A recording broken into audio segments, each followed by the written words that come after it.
नमस्कार, मैं हूँ doctor Reena Sharma, faculty in school of studies, Jiwaji university, Gwalior. आज हम बीकॉम सेकेंड ईयर से subject is principles of management, topic planning, इसका हिंदी में मतलब है योजना। तो आज हमने ये टॉपिक्स कवर किए हैं। प्लानिंग, इसका मतलब nature, importance, elements, process of planning, barriers to effective planning. तो जैसे कि हम सब जानते हैं कि प्लानिंग, चाहे वो कोई ऑर्गेनाइजेशन में हो, बिजनेस में हो, स्कूल में हो, यूनिवर्सिटी में हो, या हमारी रोजमर्रा जिंदगी में हो, एक प्लानिंग करना सबसे महत्वपूर्ण कार्य होता है कि हमें आगे क्या करना है अपने अगले स्टेप में। तो हमें प्लानिंग बताती है कि हमें अपना काम कब करना है, कैसे करना है, कितनी रिसोर्सेस के साथ करना है, क्या हमारा ऑब्जेक्टिव रहेगा, क्या हमारा उद्देश्य रहेगा।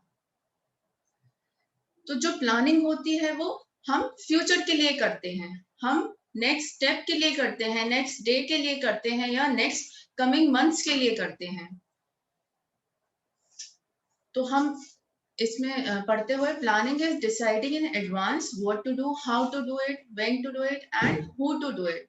It involves anticipating the future and consciously choosing the future courses of action. तो ये वही है कि प्लानिंग हमने जब शुरू करी है, तो हम प्लानिंग जैसे आज कर रहे हैं, वो प्लानिंग हमारी कब फ्यूचर में शो करेगी।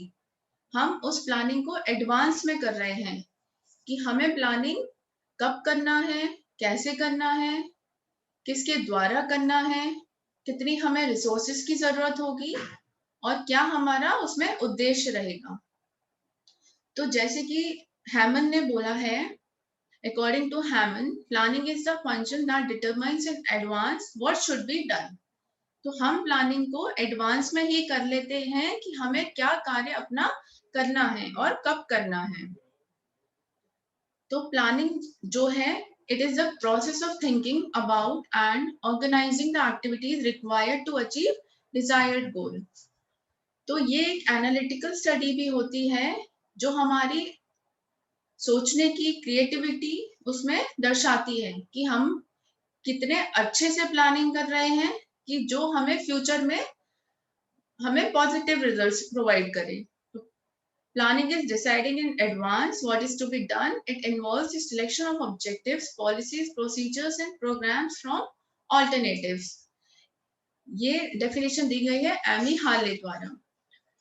तो जैसे कि हम पढ़ चुके हैं, it is done in advance, और इसमें सिलेक्शन ऑफ ऑब्जेक्टिव्स होते हैं कि हमारा क्या उद्देश्य रहेगा, पॉलिसीज, हमारी गाइडलाइंस क्या रहेंगी, प्रोसीजर्स क्या रहेंगे, और वेरियस ऑल्टरनेटिव्स में से हम कौन सा बेस्ट ऑल्टरनेटिव जो है चूज करेंगे।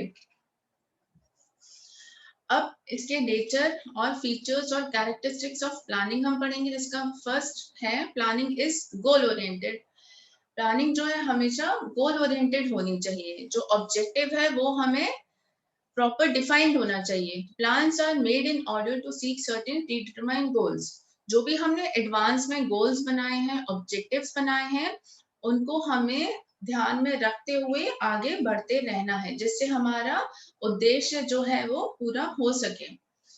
सेकंड है planning is a primary function. Planning जो है, it is a first and foremost function of management. सबसे पहले जब हम फंक्शंस पढ़ते हैं तो प्लानिंग जो है, या हम असलियत में बात करें तो प्लानिंग जो है सबसे फर्स्ट पॉइंट होता है कि हम अपने उद्देश्य को पाने के लिए सबसे पहले हम एक प्लान बनाते हैं। तो planning provides the basic foundation from which all future management functions arise. अब और फ्यूचर मैनेजमेंट फंक्शंस क्या होते हैं, या मैनेजमेंट फंक्शंस क्या होते हैं? Planning, organising, staffing, directing, controlling, ये सारे फंक्शंस होते हैं जिसमें प्लानिंग आपका पहला स्टेप होता है। उसके बाद ही हम दूसरे स्टेप्स पे आ सकते हैं, लाइक ऑर्गेनाइजिंग उसके बाद स्टार्ट होती है।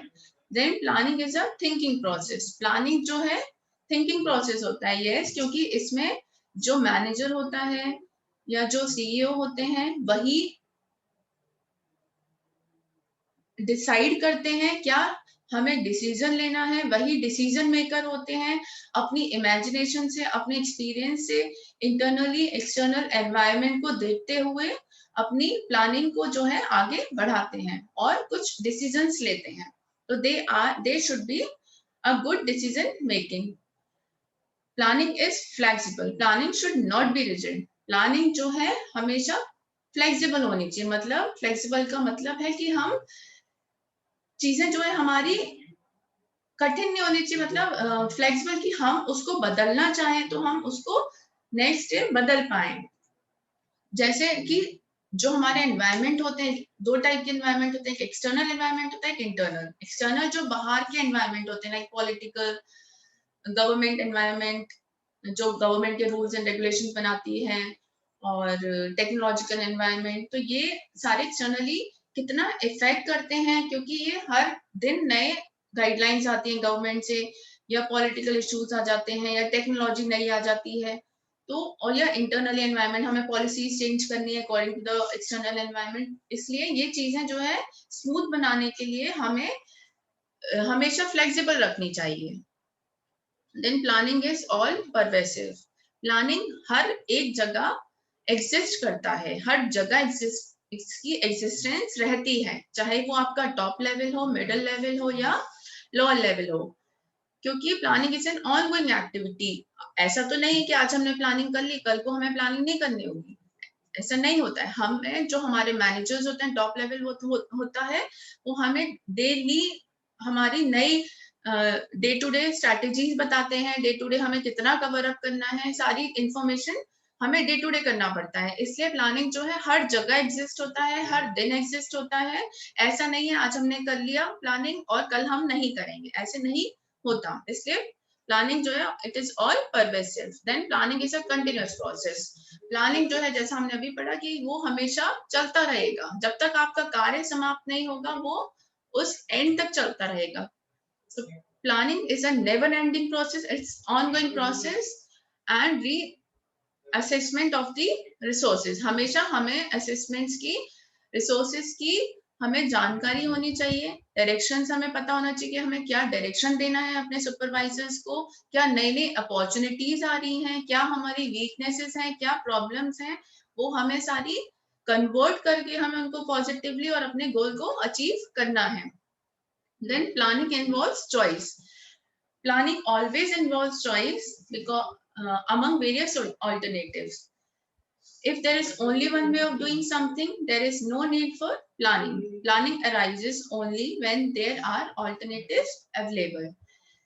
तो ऐसा होना चाहिए कि हमारे पास वेरियस ऑल्टरनेटिव्स होते हैं, तो उन ऑल्टरनेटिव्स में से हमें बेस्ट ऑल्टरनेटिव को चूज करना है जो हमें फ्यूचर में सिक्योर रखे, हमें उतना प्रॉफिट प्रोवाइड कर सके। तो हमें जो डिफरेंट डिफरेंट, जैसे हमारे पास हमने कोई प्लानिंग करी और हमने आज एक ऑल्टरनेटिव को चूज किया, उसमें हमें ज्यादा प्रॉफिट मैक्सिमाइजेशन नहीं हुआ, तो हम उस ऑल्टरनेटिव को बदल के दूसरे ऑल्टरनेटिव पे आ पाए। ऐसे हमारा डिसीजन पावर जो है मैनेजर्स की या टॉप लेवल्स की इतनी अच्छी होनी चाहिए। Then effective and efficient process, it involves efficient use of resources, well coordinated efforts of motivated workforce। हम अपने वर्कर्स से, एम्प्लॉयज से कितना स्मूथली काम करवाएं, उनका जो हमें पूरा कार्य है, पूरी क्षमता है, वो उसका हम यूटिलाइजेशन, उनकी रिसोर्सेज का कितने इजीली वेल कोऑर्डिनेटेड वे में कैसे हम उनको डे टू डे लाइफ में मोटिवेट कर पाए। तो ये भी प्लानिंग का बहुत अहम हिस्सा है। Planning is an integrated process. Plans are structured in a logical way such that every lower level plan serves as a mean to accomplish higher level plans। तो ऐसा नहीं है जो आपका लोअर लेवल होता है उसका भी पूरा इंपॉर्टेंस रहता है गोल को अचीव करने में। जब तक वो आउटपुट आपको नहीं देंगे तो आप अपना प्रॉफिट मैक्सिमाइजेशन नहीं दिखा सकते। Then last is the planning is futuristic. Planning जो है वो हमेशा फ्यूचरिस्टिक होती है। अगर हम आज प्लानिंग कर रहे हैं तो हम कल की ही प्लानिंग करेंगे। तो ये हमेशा प्लानिंग हमें हमेशा ऐसी प्लानिंग करें कि जो हमें फ्रूटफुल रिजल्ट्स दे. तो planning attempts to peek into the future, analyzes and prepare for it. Then our next topic is importance of planning. Planning क्यों जरूरी होती है? इसका फर्स्ट पॉइंट है, it increases efficiency. Planning makes optimum utilization of all available resources. It helps to reduce the wastage of valuable resources and avoids their duplication. अब अगर हम proper planning करेंगे तो वो हमारी एफिशिएंसी लेवल को बढ़ाएगी. हमने आज बात की कि हमें 1000 आउटपुट देने हैं, 1000 प्रोडक्ट्स का आउटपुट देना है. तो हम अपने वर्कर्स को इतनी उनकी इफिशिएंसी लेवल को बढ़ाएंगे कि वो हमें प्रॉपर अपना काम करके कंप्लीट दे सकें.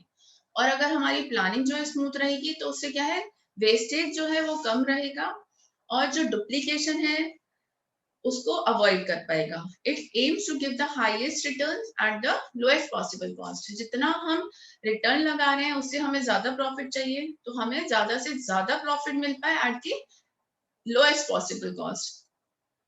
Then second one is it reduces business related tasks. There are many risks involved in the modern business. जैसे कि हम सबको पता है कि जो environment है हमारा, चाहे वो external हो चाहे वो internal हो, हर दिन कुछ ना कुछ changes नए आते हैं. जैसे कि आपका competitor है तो वो कल को क्या नया product लेके आ जाए, you never know, हमें नहीं पता होता. इसलिए हमें uncertainties को कम करने के लिए प्लानिंग जो है हमें बहुत हेल्प करती है. तो planning helps to forecast the business related risk. It also helps to take the necessary precautions to avoid this risk.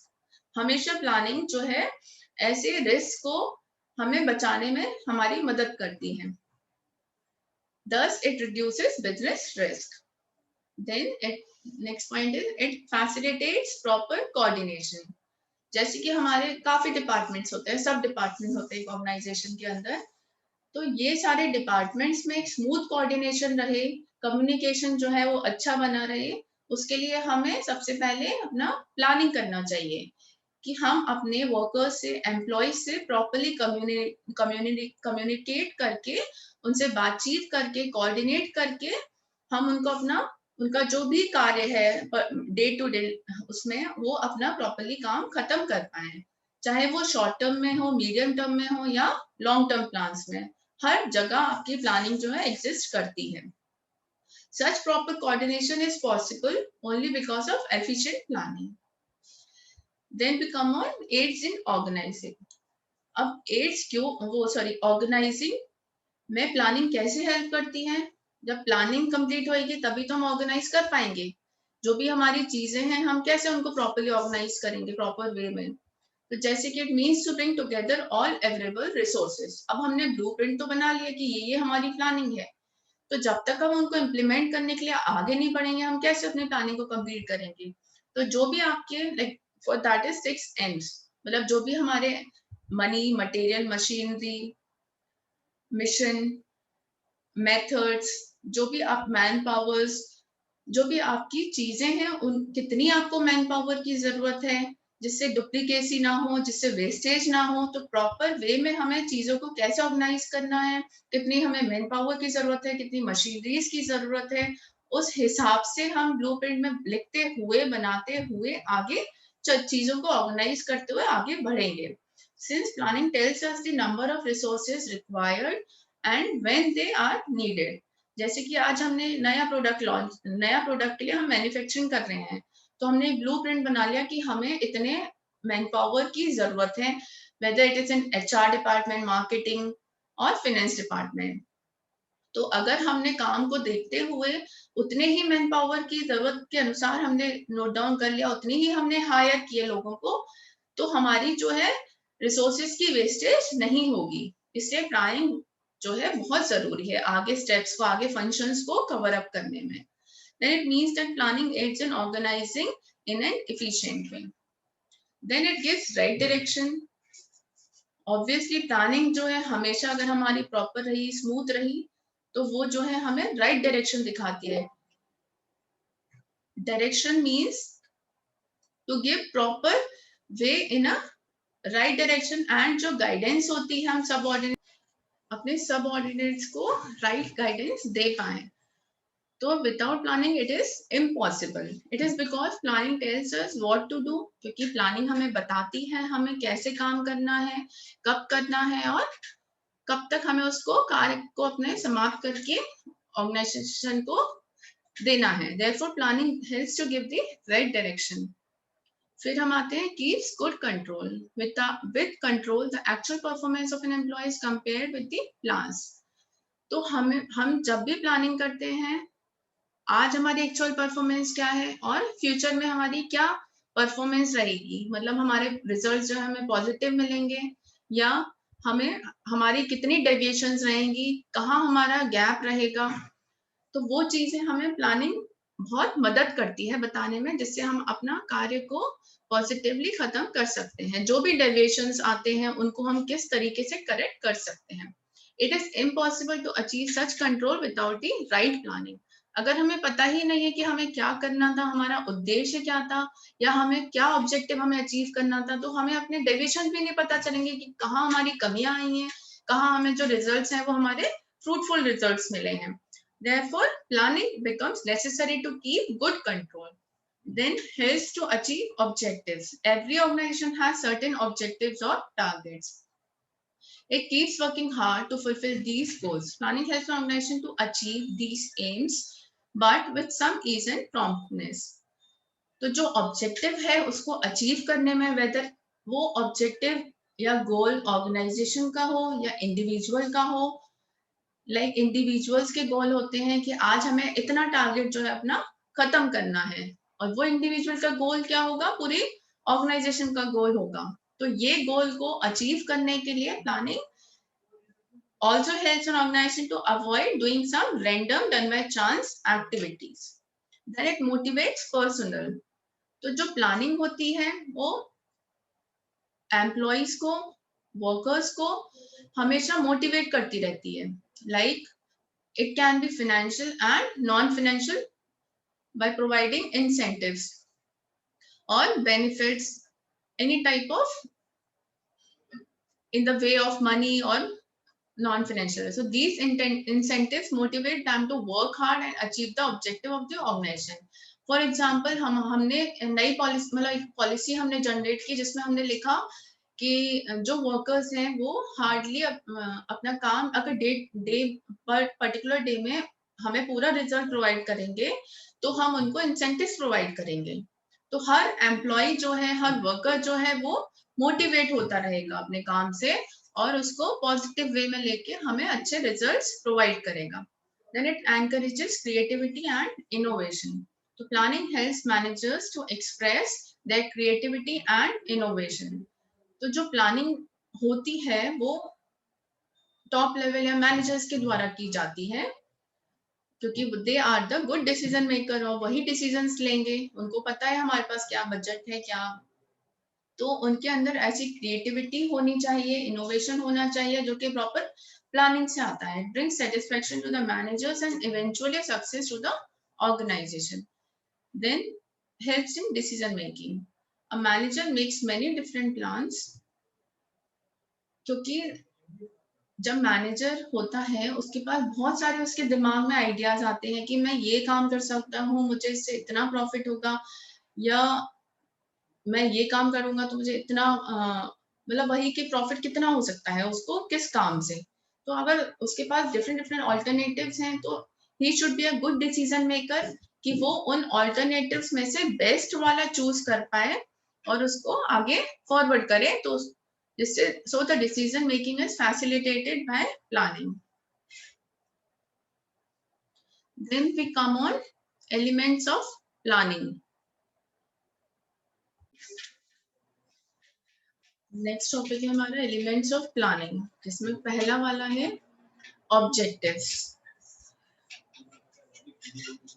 Objective का हिंदी अर्थ क्या है, उद्देश्य। तो एक उद्देश्य क्या होना कोई कार्य के लिए बहुत इंपॉर्टेंस रखता है। तो जैसे कि कोई हमें गोल या उद्देश्य को अचीव करना है, जो गोल है उसको हम कितने समय सीमा में समाप्त कर सकते हैं विद द अवेलेबल रिसोर्सेज। जो भी हमारे पास रिसोर्सेज हैं उसके इस्तेमाल करते हुए कि कितने कम टाइम में हम उन चीजों को अचीव कर सकते हैं। So the important task of planning is to determine the objectives of the enterprise. Objectives are the goals towards which all managerial activities are aimed at. All planning work must spell out in clear terms the objectives to be realized from the proposed business activities.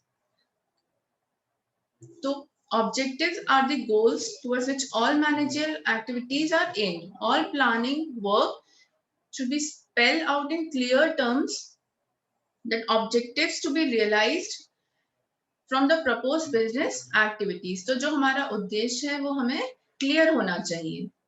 Then comes to policies. Policies होती हैं नीतियां, कोई भी नीति मतलब guideline. तो सामान्य निश्चित निर्देशों के हिसाब से निर्णय लेना, उनके हिसाब से कार्य को समाप्त करना. तो जो पॉलिसीज होती हैं, planning also requires laying down of policies for the easy realization of the objectives of the business. Policies are statements or principles that guide and direct different managers at various levels in making decisions. Policies जो है guidelines होती हैं particular organisation के द्वारा, top level के द्वारा जो policies बनाई जाती हैं. जैसे हम बात करें कि यूनिवर्सिटीज या कॉलेजेस में पॉलिसीज होती हैं कि हमें इतने परसेंटेज से ज्यादा होने चाहिए तभी हम बच्चे को जो है एडमिशन देंगे. तो ये कुछ ब्लूप्रिंट होता है जो जिनको हम फॉलो करते हुए अपना काम करते हैं. Then we come to procedures. The manner in which each work has to be done is indicated by the procedure. तो जो भी हम काम कर रहे हैं वो एक प्रोसीजर के द्वारा होना चाहिए. Procedures outline a series of tasks for a specific course of action. There may be some confusion between policies and procedures. So for example, the policy may be the recruitment of personnel. Policy हमने बनाई कि हमें HR department में इतने man power की जरूरत है, finance में इतने मैन पावर की जरूरत है, उसके हिसाब से हमने पॉलिसी फ्रेम करी और हमें इनका रिक्रूटमेंट करना है या इनको हायर करना है.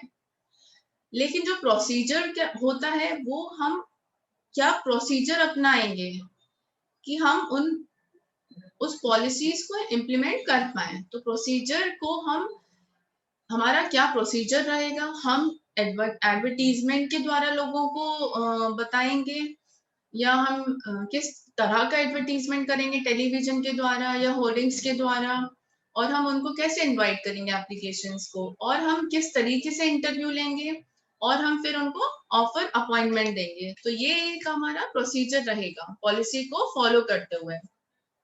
Then next is rules. Rules क्या होता है? Rule specifies necessary courses of action in a particular situation. It acts as a guide and is essentially in the nature of a decision made by the management authority. This decision signifies that a definite action must be taken in respect of a specific situation. अब कोई student ने college में admission लिए, अब उनको कुछ rules and regulations बताए जाते हैं कि आपको ये रूल्स एंड रेगुलेशंस फॉलो करना पड़ेगा, वरना there might be a strict action against you. अगर आपने रैगिंग ली अपने जूनियर्स की तो हम कुछ ऐसी पॉलिसीज ऑलरेडी फ्रेम की होंगी टॉप उन्हें प्रिंसिपल्स ने या आपके जो भी आपके डायरेक्टर हैं जो भी हैं, तो वो पॉलिसीज में लिखा होगा कि अगर बच्चे ने रैगिंग ली तो हम उसको क्या पनिशमेंट देंगे. तो ये रूल्स होते हैं जिनको आपको फॉलो करना चाहिए. जैसे कि गवर्नमेंट, एक हम ऑर्गेनाइजेशन की बात करें तो वहां पे गवर्नमेंट हमें रूल्स बताती है कि आपको इतने पॉल्यूशन, इतना लेवल ऑफ पॉल्यूशन ही फैलाना है या इतना आपको सोशल ऑब्लिगेशंस करने हैं etcetera. Then we come to programs. Programs are precise plans of action followed in proper sequence in according with the objective policies and procedures. Programs thus lead to a complete course of interrelated actions for accomplishment of a purpose. Thus, a company may have a program for the establishment of schools, colleges and hospitals near it about, along with the expanding business activities. अब जो भी हमारे objectives थे, policies थी, procedures थे, उनको follow करते हुए हम वो प्रोग्राम्स जो है आगे इम्प्लीमेंट करेंगे. Then next is budget.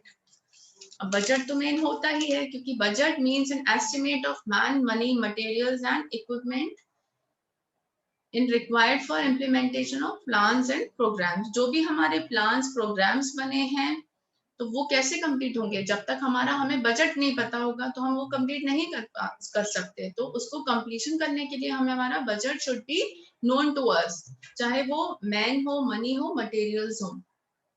Thus planning and budgeting are interlinked. Budget indicates the size of the program and involves income and outgo. तो जो बजट है वो हमें इंडिकेशन ऑलरेडी दे चुका होता है कि ये हमारी इतना हमारा इनपुट रहेगा, इतना हमारा आउटपुट रहेगा. उसको ध्यान में रखते हुए हमें अपना कार्य को है आगे बढ़ाना चाहिए. Then next is planning process.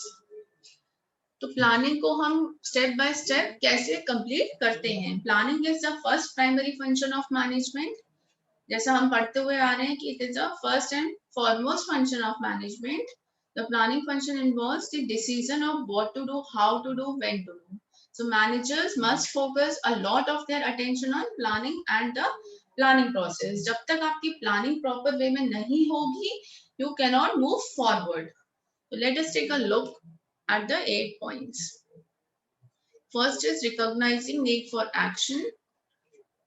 तो जो भी हमें एक्शंस लेने हैं या जो हमें कार्य करना है उसमें हमें प्लानिंग प्रोसेस हमें अवेयर कर देती है अपॉर्चुनिटीज को ड्राफ्ट करने में कि क्या हमारे एक्शंस होने चाहिए, whether it is an external environment को ध्यान में रखते हुए और इंटरनल एनवायरनमेंट को. तो once such opportunities get recognized, the managers can recognize the actions that need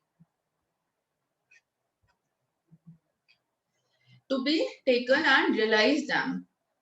तो जो हमारी अपॉर्चुनिटीज होती हैं वो हमें पता होनी चाहिए कि ये अपॉर्चुनिटी हमें मिलने वाली है, तो उसको हम कैसे आगे ग्रहण करते हुए चलें. स्वॉट एनालिसिस हमें करते रहना चाहिए. स्वॉट का फुल फॉर्म है स्ट्रेंथ, वीकनेस, अपॉर्चुनिटी, थ्रेट्स. तो क्या हमारी स्ट्रेंथ रहेंगी, क्या वीकनेसेस रहेंगी, हमें कब अपॉर्चुनिटीज लेनी चाहिए, क्या हमारे थ्रेट्स रहेंगे, क्या हमारे कॉम्पिटिटर्स हमारे कौन कौन रहेंगे मार्केट में.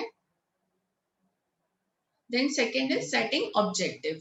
अब हमें अपना ऑब्जेक्टिव जो है वो सेट करना चाहिए कोई भी प्लानिंग करने टाइम. तो this is the second and perhaps the most important step of the planning process. Objectives can be long term and short term. They indicate the end result the company wishes to achieve. ये एक end result होता है कि जब हमारा objective जो है achieve करते हैं हम. तो objective is percolated down from the manager but also guide and push the employees in the correct direction. Then developing premises. Planning is always done keeping the future in mind. तो जो भी हमारे functions of management होते हैं उसमें जो है planning बहुत इंपॉर्टेंट रोल निभाता है. Such assumptions are made in the form of forecasting, existing plan, past policies, etc. These planning premises are also of two types, internal and external. External environment may be political, social, advancement of technology, government policies, and internal में भी जो भी आपकी policies बनती हैं, availability आपके पास कितनी resources available हैं और हमें अपनी जो हमारा कार्य है उसको हम अब क्वालिटी के थ्रू कैसे enhance कर सकते हैं. Then we come to identifying alternatives. The fourth step of the planning process is to identify the alternatives available to the managers. तो जो भी हमारे पास different alternatives होते हैं उनमें से हमें अपना best alternative choose करना है. तो ये decision जो है आपका CEO या managers के द्वारा लिया जाता है जो कि गुड डिसीजन मेकर होना चाहिए इसको लेने के लिए कि बेस्ट और जो डिफरेंट ऑल्टरनेटिव्स हैं उसमें से बेस्ट वन को चूज कर पाए, जो हमें फ्रूटफुल रिजल्ट्स दे पाए और जो हमारे एनवायरनमेंट में हमें अच्छे से, मतलब जो हमें एनवायरनमेंट में चाहिए उसके द्वारा हमें मिल पाए। Then examining alternate course of action. अब हमने ऑल्टरनेटिव को चूज कर लिया, अब हम उसको एग्जामिनिंग करेंगे, उसकी रिसर्च करेंगे कि क्या वो हमें रिजल्ट्स दे पाएगा प्रॉपर जो हमें चाहिए। तो the next step of the planning process to evaluate, हम उसको इवेल्युएट करेंगे, स्टडी करेंगे, closely examine each of the alternative plans. Every option will go through an examination. हर एक को हम रिसर्च करते हुए, थॉरो स्टडी करते हुए आगे बढ़ेंगे। The alternative plans need to be evaluated in light of the organizational objective. For example, it is a financial plan, then it is the risk return evaluation will be done. अगर हम कोई financial plan देख रहे हैं तो उसमें कितनी risk है उसको हम इवेल्युएट करेंगे. Then selecting the best alternative. Finally, we reach the decision making stage of the planning process. Now the best and most feasible plan will be chosen. जो भी बेस्ट रहेगा, हमने स्टडी कर ली, अब हमें पता चल जाएगा कि ये बिजनेस हम करेंगे तो इसमें हमें इतना रिजल्ट प्रॉफिट इतना गेन होगा, तो हम उसको सिलेक्ट कर लेंगे. Then formulating. अब ऐसा तो नहीं हमें उसको छोड़ देना है, जब तक हम इम्प्लीमेंट नहीं करेंगे तब तक हम उसको टू पुट इनटू एक्शन तो हमें कुछ भी रिजल्ट प्रोवाइड नहीं मिलेंगे, तो हमें उसको फॉर्मुलेट करना पड़ेगा. तो once you have chosen the plan to be implemented, managers will have to come up with one or more supporting plans. So for example, plans to hire more people, train personnel, expand the office are supporting plans for the main plan of launching a new product. आपको कोई product launch करना है तो उसमें आपको कितने लोगों की जरूरत है, कितने लोगों को ट्रेनिंग देने की जरूरत है, ये सब आपको ध्यान में रखना पड़ेगा. Then implementation of the plan. आपने फॉर्मुलेट कर लिया, finally we come to the last step of the planning process कि हम उसको कैसे इम्प्लीमेंट करें. This is when all the other functions of management come into play and plan is put into action to achieve the objective of the organization. The tools required for such implementation involves the type of plan, किस type का आप plan use कर रहे हैं, procedures क्या रहेंगे, policies क्या रहेंगी, आपके बजट्स, रूल्स, स्टैंडर्ड्स एक्सेट्रा.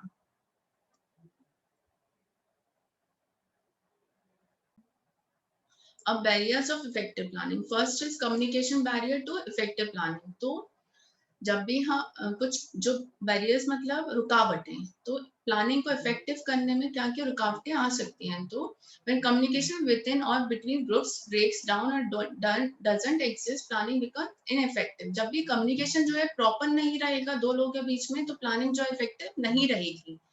तो उसको इफेक्टिव करने के लिए आपका कम्युनिकेशन कोऑर्डिनेशन जो है बहुत अहम रोल निभाता है. Business plans need to clearly outline the current situations and goals and objectives along with strategies and tactics in a way that everyone involved can understand. Then second is resistance to change. So the difficulties of the planning process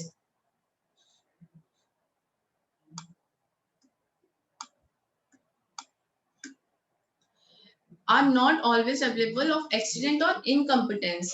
So most people who are unaware कि resistance to change mainly होता क्या है कि जब भी changes आते हैं तो ऑर्गेनाइजेशन में लोग जो है उसको रोकते हैं. अगर हम एग्जांपल दें कि हम डे टू डे लाइफ में भी चेंजेस को एक्सेप्ट करने में बहुत घबराते हैं कि नए चेंजेस आएंगे, हम उसे कैसे डील करेंगे. ऐसे ही एक ऑर्गेनाइजेशन के अंदर जो है एम्प्लॉइज नहीं फेस करना चाहते चेंजेस को, तो वो रेजिस्ट करेंगे, उन चीजों को रोकेंगे कि जो हमारा कार्य चल रहा है वो स्मूथली वैसे ही चलता है. तो जो नए सॉफ्टवेयर आ रहे हैं, नई टेक्नोलॉजी आ रही है, उनको एक्सेप्ट करने में उनको डर लगता है. तो अगर हम प्रॉपर प्लानिंग के द्वारा इन चीजों को एम्प्लॉइज से एक्सेप्ट करवाएं तो वो स्मूथली उसको एक्सेप्ट कर सकते हैं. Then we come to lack of situation analysis. So without an honest analysis of the current situation, benefit of emotion planning cannot be effective. तो जब भी जो सिचुएशंस आती हैं उनको हमें ऑनेस्टली देखना चाहिए, अपने इमोशंस को उनको पॉजिटिव तरीके से. If you don't know where you are, you can not plot a map. और जैसे कि हमें हमारी सिचुएशन को एनालाइज करना चाहिए, हमें हमारे रिजल्ट्स पता होना चाहिए कि आज हम कहाँ पर हैं और कल हमें क्या रिजल्ट इसके प्रोवाइड होंगे. तो वो एनालिसिस करते हुए हमें प्रॉपर वे में उसको इफेक्टिव बनाने के लिए हमें प्रॉपर प्लानिंग की जरूरत होती है. All effective plan start with an honest review of the project और कंपनी स्पेसिफिक सिचुएशन. तो जो हमारे ऑनेस्टली हमें कितना प्रॉफिट हुआ है वो चीजें हमें कभी छुपाना नहीं चाहिए, उनकी एनालिसिस करना चाहिए और उससे हम जो है आगे अपना डेमोग्राफिक वे में कस्टमर्स के रिव्यूज लेते हुए उससे हम कवर अप हो पाए। Then inertia barriers to the planning process, अब क्या क्या डर रहते हैं वो हम पढ़ेंगे। Inertia is most frequently a problem for large and long-established organizations. Inertia can be created by a combination of archaic infrastructure, thinking oversize bureaucracy and fear of change. जैसा हमने पढ़ा कि रेजिस्टेंस टू चेंज होता है तो लोग घबराते हैं चेंजेस, तो ये भी एक डर रहता है कि नए रूल्स एंड रेगुलेशंस आएंगे या किस तरीके के चेंजेस आएंगे। Forward thinking elements in organisation they want to engage in creative planning, तो जो भी नई चीजें होंगी वो एम्प्लॉइज किस तरीके से उसको एक्सेप्ट कर सकते हैं, उन चीजों से उन चीजों का डर जो है वो हटा सकें, और जो नई टेक्नोलॉजी आ रही है नए एक्सटर्नली एनवायरनमेंट में जो जो नई पॉलिसीज आई हैं गवर्नमेंट के द्वारा उनको एक्सेप्ट कर पाए, ऐसे ही हम अब अपना कार्य जो है खत्म कर सकते हैं। So thank you so much. मैं आशा करती हूँ मेरी जो वीडियो है वो आप सबको पसंद आए।